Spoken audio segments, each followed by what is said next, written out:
दोस्तों, आज हम एक ऐसी कहानी सुनेंगे जिसमें एक गरीब लड़का अपनी पारिवारिक शिक्षा, मानवता और मानवता की सेवा में अपने हृदय की ज्योति से लोगों को प्रभावित करता है और पुरस्कार प्राप्त करता है।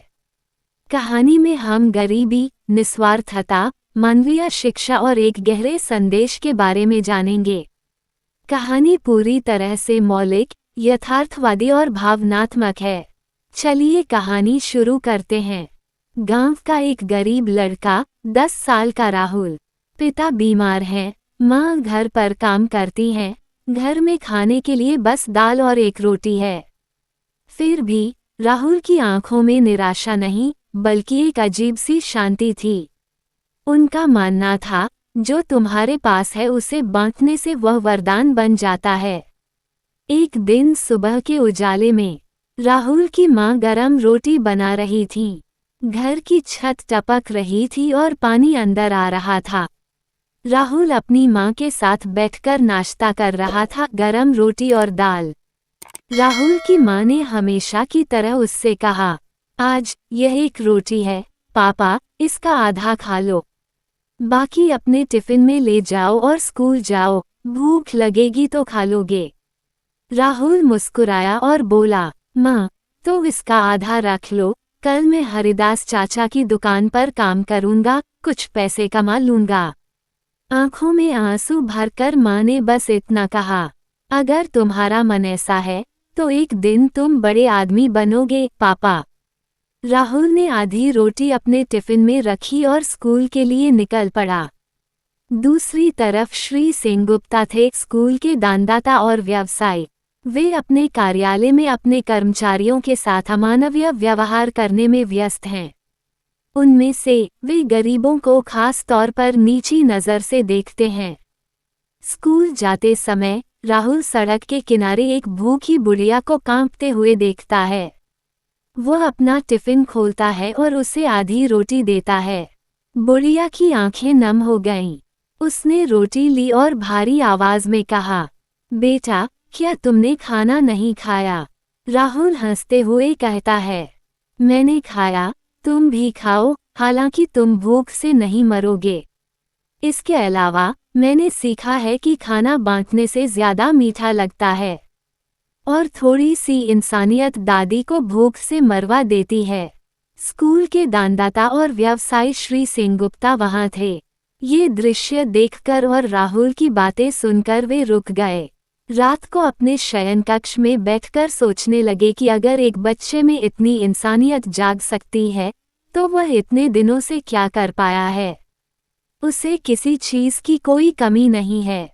ऐसे ही समय पर उन्हें फोन आया कि उन्हें अगले दिन उनके पिता के स्कूल के वार्षिक पुरस्कार वितरण समारोह में आमंत्रित किया गया है। उन्होंने फोन पर बताया कि वे समय पर वहां पहुंच जाएंगे।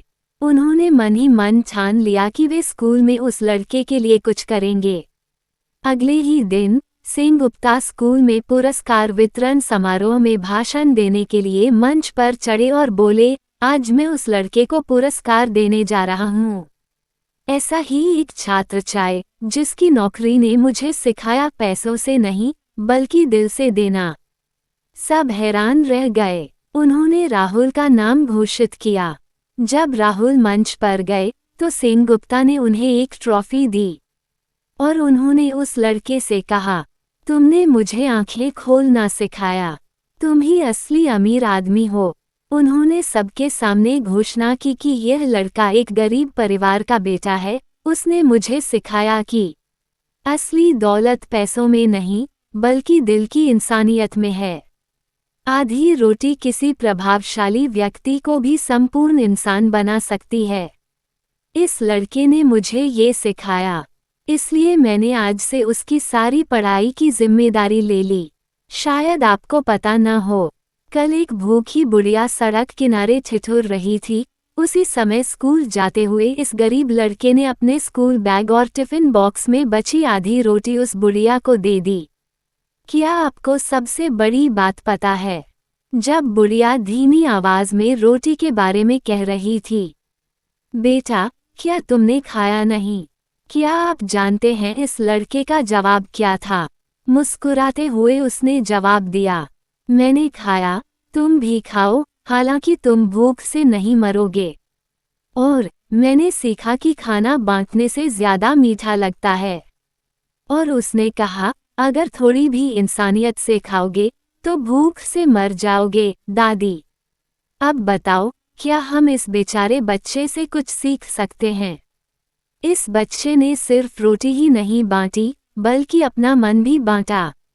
उसकी पारिवारिक शिक्षा, मानवता और उसके हृदय की ज्योति, मानवता की सेवा में खुद को समर्पित करने ने मुझे वाकई एक बहुत बड़ी सीख दी। मैं उसे कोटि कोटि नमन करता हूँ।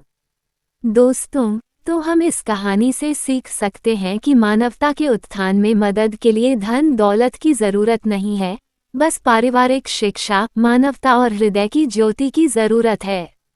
अगर आपको कहानी पसंद आई हो तो इसे अपने दोस्तों और रिश्तेदारों के साथ शेयर करें, लाइक और कमेंट करना न भूलें। ऐसे ही और लेटेस्ट वीडियो पाने के लिए मुझे फॉलो करें और जुड़े रहें। स्वस्थ रहें। धन्यवाद।